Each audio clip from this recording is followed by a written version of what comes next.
మనం ఈరోజు గోంగూర పచ్చడి చేసుకుందామండి. గోంగూర పచ్చడికి ఏమేమి ఐటమ్స్ కావాలో ఎలా చేయాలో ఇప్పుడు ఇందులో నేను చెప్తానండి. ఆయిల్ వేసేసుకున్నాం.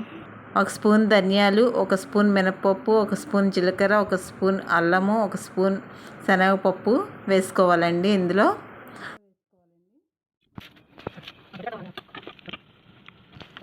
ఇవి వేసేస్తాం కదండి. ఇప్పుడు వేగుతూ ఉన్నాయి. ఇవి కొంచెం వేగిన తర్వాత అల్లం అన్నది వేగాలి కదా, కొంచెం అది పచ్చిగా ఉంటుంది.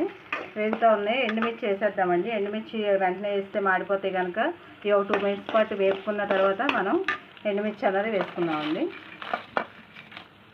ఎండుమిరపకాయలు కూడా ఒక 2-3 మినిట్స్ వేపితే సరిపోతుంది. ఎక్కువ టైం అయితే ఇది పట్టదు కనుక వెంటనే అయిపోతుందండి. ఇదంతా కూడా మిక్సీలోకి తీసేసుకుందామండి. వేగిపోయినాయండి.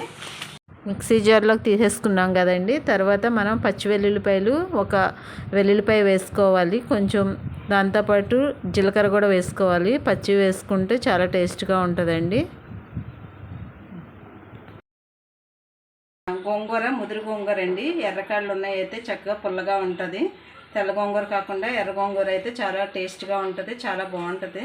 కడిగి ఆల్రెడీ పెట్టుకున్నామండి మనం. దాన్ని ఇప్పుడు ఇదే ఆయిల్లో మగ్గబెట్టండి. ఇందులో ఆయిల్గా వేసుకున్నాం.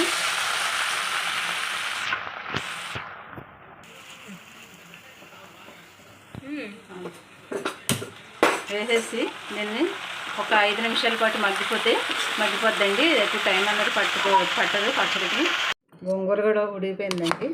ఇదిగో ఇక్కడ తీసి వేరే బౌల్లోనే పెట్టుకున్నాము. ఇప్పుడు మనం ఇందులో ఆల్రెడీ రెడీ చేసి పెట్టుకున్నాం కదా, అందులో సాల్ట్ కూడా యాడ్ చేసుకుందామండి. ఒక 2 స్పూన్లు. గోంగూరకి కొంచెం సాల్ట్ ఎక్కువే పడుతుంది కాబట్టి ఒక 2 స్పూన్లు యాడ్ చేసుకుని తర్వాత చూసుకోవచ్చండి సరిపోయిందో లేదో.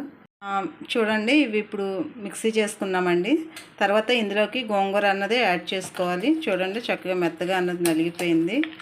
ఇప్పుడు గోంగూర ఆల్రెడీ ఉడకబెట్టి పెట్టుకున్నాం కదండి, అది ఇందులో వేసేసుకోవాలి.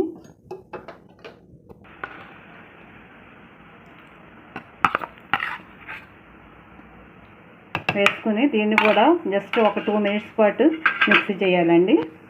మిక్సీ అయిపోయిందండి పచ్చడి. ఇప్పుడు మనం ఒక బౌల్లోకి ట్రాన్స్ఫర్ చేసుకుందాం. అయిపోయింది కదా. ఇప్పుడు మనం పోపు అన్నది రెడీ చేసుకుందామండి. పోపు రెడీ చేసుకుని పోపు పెట్టుకుందాం. తాలింపుకి సరిపడా ఆయిల్ ఒక 2 స్పూన్స్ అలా వేసుకుంటే సరిపోతుందండి. కొంచెం ఎక్కువ వేసుకున్న పర్లేదు, చాలా టేస్ట్గా ఉంటుంది పచ్చడి ఆయిల్ ఎక్కువ వేసుకోవడం వల్ల. ఇప్పుడు పోపు దినుసులు అన్నది వేసేసుకుందామండి.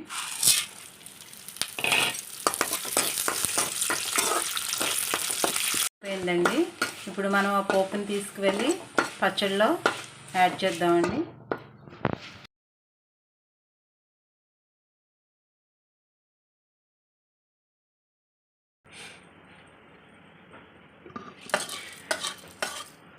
ఆయిల్ అయితే కొంచెం ఎక్కువ వేసుకుంటే బాగుంటుంది.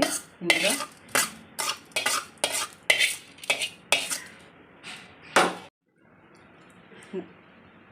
నచ్చితే ఒకసారి మీరు కూడా ట్రై చేసి చూడండి. ఇది చాలా టేస్ట్గా ఉంటుందండి. ఉల్లిపాయ కూడా వేసుకుంటే ఉల్లిపాయ ముక్కలు కట్ చేసుకుని వేసుకున్నా పర్లేదు. ఇలా వేస్తే పచ్చి వేస్తే పచ్చడి పాడవుద్ది కాబట్టి మనం తినేటప్పుడు ఒక ఉల్లిపాయ ముక్క అన్నది కట్ చేసుకుని అందులో పచ్చడిలో కలుపుకుని తింటే చాలా చాలా టేస్ట్గా ఉంటుందండి గోంగూర.